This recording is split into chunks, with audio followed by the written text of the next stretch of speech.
Smarty चिड़िया अपने 4 बच्चों के साथ जंगल में अपना सुंदर सा लकड़ी का घर बनाकर रहा करती थी। सर्दियों का मौसम शुरू हो चुका था। अब उसे अनाज लेने के लिए बाहर जाना था, तो वह अपने बच्चों को बोलकर चली गई, बच्चों मैं अनाज इकट्ठा कर कर लाती हूँ, तुम दरवाजा बिल्कुल मत खोलना। बोली अब मुझे अनाज के लिए काफी दूर जाना पड़ेगा। वह दूर जंगल में उड़ गई। जंगल में बहुत तेज बारिश हो रही थी। चिड़िया आगे जाई जा रही थी और बहुत तेज हवा चल रही थी। तेज हवाओं से चिड़िया को बहुत ठंड लग रही थी। हे भगवान, मैं क्या करूं? लेकिन पीछे से चिड़िया के बच्चों को एक चील ललचा रही थी। बच्चों, तुम्हारी मम्मी वहां पर गई है और मुझे बोलकर गई है कि तुम्हारे नन्हे बच्चों को बहुत सारी चॉकलेट दो, दरवाजा खोलो ना बच्चों। लेकिन बच्चों ने दरवाजा नहीं खोला। इतने में ही चिड़िया वापस आ गई।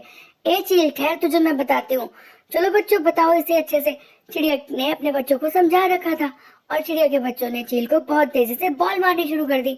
चील उनकी खिड़की में से नीचे जा गिरी। चिड़िया ने बाहर जाकर फिर से चील को बहुत मारा। मैं तुझे देख लूंगी, मैं तुझे छोड़ूंगी नहीं, चील ने ऐसा बोला।